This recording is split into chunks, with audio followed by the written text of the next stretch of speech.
Next है section 4। Section 4 का था पनिशमेंट फॉर अबेटमेंट, कॉन्स्पिरेसी और कनाइवेंस एट ऑफेंस। इसमें भी अमेंडमेंट हुआ था। पहले ओनली कनाइवेंस था, अभी अबेटमेंट और कॉन्स्पिरेसी ऐड किया गया, मतलब कि अपराधों का दुष्प्रेरण, षड्यंत्र या उसके प्रति मौनानुकूलता के लिए दंड। तो पहले मौनानुकूलता वाला था और अभी दुष्प्रेरण और जो षड्यंत्र है उसको ऐड कर दिया गया। यहाँ भी दुष्प्रेरण का 107 रहेगा एंड 120 रहेगा, आईपीसी का दोनों सेक्शन ऐड हुआ है। सो सेक्शन को देखेंगे क्या कहता है। So section 4, punishment for abetment, conspiracy and connivance at offences. So whoever abates or conspires in the commission of an offence punishable under this act, or any owner or occupier of the land or building or any agent of such owner or occupier in charge of the management of the land or building who willfully connives at an offence against the provision of this act shall be punished with imprisonment for a term which may extend to 5 years or with fine or with both। कहने का मतलब क्या है कि जो कोई भी इस अधिनियम के दंडनीय अपराध करता है या करने का दुष्प्रेरण करता है या उसका षड्यंत्र करता है, या कोई भी जो भूमि का या भवन का कोई ऑनर है या उसका इंचार्ज है, तो ऐसे लोगों को इस अधिनियम के उपबंधों के विरुद्ध अपराध के प्रति खास तौर से जानबूझ के अगर मौनानुकूल रहता है, मतलब कि जानते हुए भी वो छुपाता है, तो उसको भी सज़ा होगा कारावास से, जिसका अवधि 5 वर्ष तक का होगा या जुर्माना होगा या दोनों हो जाएगा। यहाँ पे भी थोड़ा एक्सप्लेनेशन आप ध्यान दीजिएगा। जैसा पहले डिस्कस किया हूँ कि for the purpose of this section the words abet and conspire shall have the same meaning as assigned to them respectively in section 107 and 120A of the Indian Penal Code. So 107 abetment, 120A conspiracy. So यहाँ पे भी clear हो गया। अब खास तौर से आपको ध्यान देना है कि जो सेक्शन 3 है उसमें आपको 3 बात याद रखना है। खास तौर से theft, dishonest misappropriation and unlawful possession of railway property. Similarly section 4 में भी 3 बात याद रखना है, abetment, conspiracy and connivance at offence. Next section है section 5, offence under the act not to be cognizable. इसका मतलब क्या है कि notwithstanding anything contained in the code of criminal procedure CRPC, an offence under this act shall not be cognizable. इसका मतलब क्या होता है कि जो CRPC में किसी भी बात के होते हुए भी, अगर CRPC में कुछ भी लिखा हुआ है उसके होते हुए भी इस अधिनियम का कोई भी अपराध संज्ञेय नहीं होगा। संज्ञेय नहीं होगा मतलब कॉग्निजेबल। 2C CRPC याद कीजिए कि वैसा अपराध कॉग्निजेबल बना दिया गया है जो लिस्ट में शेड्यूल 1 में लिखित हो या मेंशन हो। इसका मेन उद्देश्य क्या है वो समझिए कि offence under this act not to be cognizable. Cognizable offence है तो police can arrest without warrant. यहाँ क्या है, पुलिस अरेस्ट नहीं कर सकती, दो इट इज़ थेफ्ट, चोरी ही है यह भी, लेकिन इसमें पुलिस नहीं अरेस्ट कर सकते without warrant, only power given to RPF। So it is very very important, इसको भी याद रखेंगे। सो इस अधिनियम के अपराध को संज्ञेय नहीं होना बोलते हैं इसको, offence under this act not to be cognizable. Next है सेक्शन 6, बिना वारंट का गिरफ्तारी। So power to arrest without warrant. इसमें क्लियरली कहा कि एनी सुपीरियर ऑफिसर और मेंबर ऑफ द फोर्स में without an order from a magistrate and without a warrant arrest any person who has been concerned in an offence punishable under this act or against whom a reasonable suspicion exists of his having been so concerned।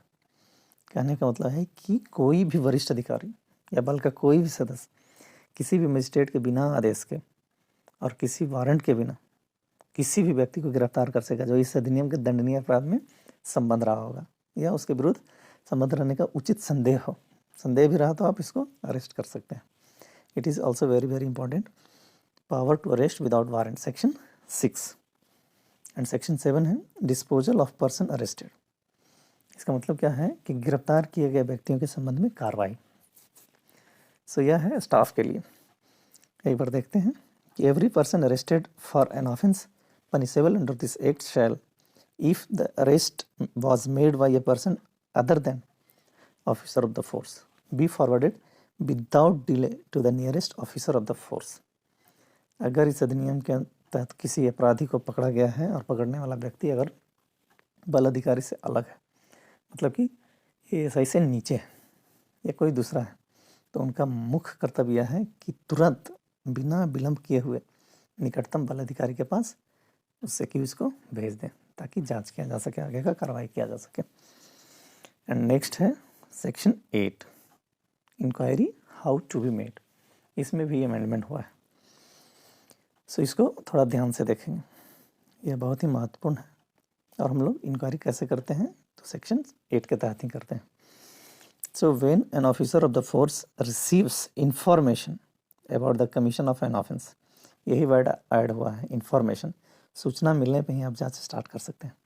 So when an officer of the force receives information about the commission of an offence punishable under this act, और when any person is arrested by an officer of the force for an offence punishable under this act और is forwarded to him under section 7। क्या बोला था कि अगर staff है तो तुरंत नियर बाय ऑफिसर को हैंड ओवर करेगा।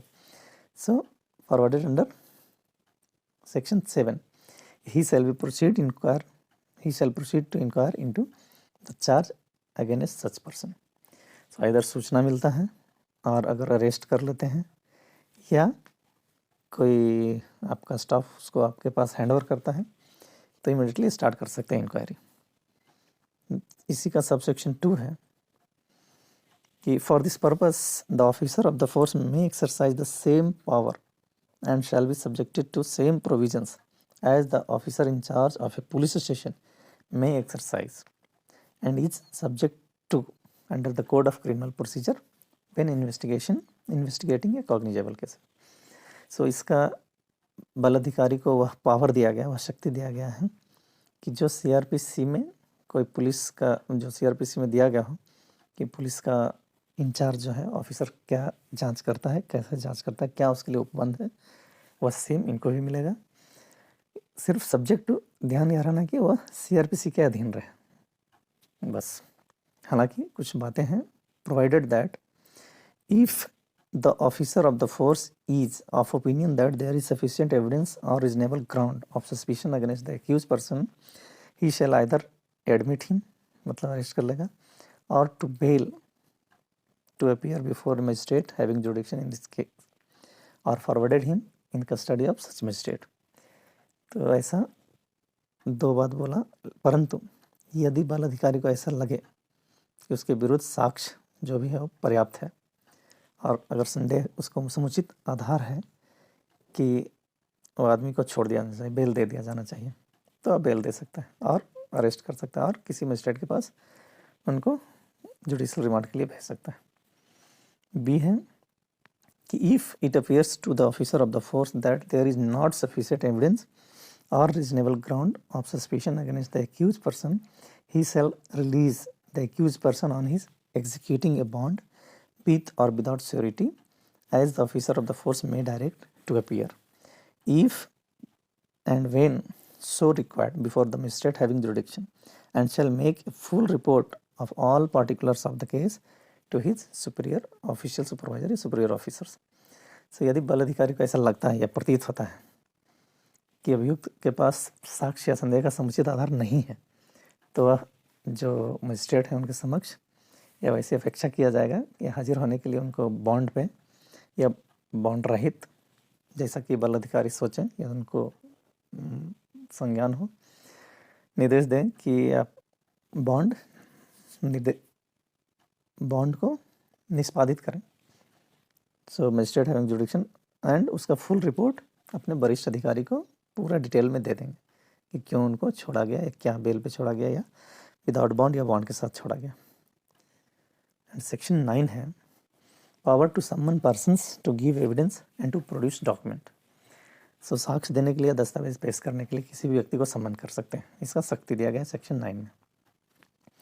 सो an officer of the force shall have power to summon any person whose attendance he consider necessary either to give evidence or to produce a document or any other thing in any inquiry which such officer is making for any of the purpose of this act।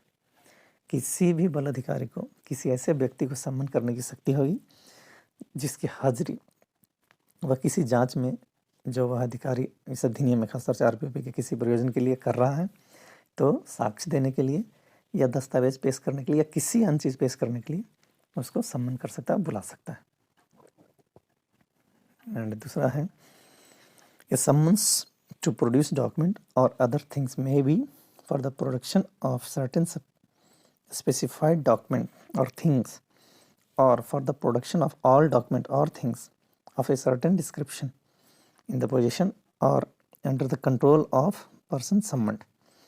कहने का मतलब कि दस्तावेज या कुछ अन्य चीज़ पेश करने के लिए या कुछ स्पेसिफाइड जो रहे दस्तावेज या चीज़ पेश करने के लिए या किसी खास तौर का वर्णन कि सभी दस्तावेज को पेश करने के लिए उसको समन कर सकते हैं। तीसरा है कि all persons so summoned shall be bound to attend either in person और by an authorised agent as such officer may direct and all person so summoned shall be bound to state the truth upon any subject respecting which they are examined or make a statement and to produce such documents and other things as may be required। So कहने का मतलब है कि अगर इस प्रकार से कोई भी व्यक्ति को सम्मन किया गया है तो स्वयं आएगा या उसका कोई भी अधिकृत किया हुआ आदमी आएगा या जैसा भी अधिकारी निर्देश दिया होगा वैसा आएगा, सामने खुद से हाजिर होने के लिए बॉन्ड होगा। और अगर उनको सम्मित किया गया है व्यक्ति को तो वह जिस विषय के बारे में उससे पूछा जाएगा, एग्जामिनेशन किया जाएगा, वो सच बात करने के लिए बाध्य होगा या जो पेश करने बोले उसके पेश करने के लिए भी बाध्य होगा। परंतु provide that the examination under section 132 and 133 of code of civil procedure shall be applicable to requisition for attendance under this section. परंतु इस धारा के अधीन अगर हाजिरी अपेक्षाओं को सिविल प्रक्रिया संहिता की धारा 132 और 133 के अधीन छूटें लागू होगी। सिमिलरली 193 और 228 भी रहेगा आईपीसी का अगर झूठ बोला तो। सो ये अगर every such inquiry as aforesaid shall be deemed to be a judicial proceeding,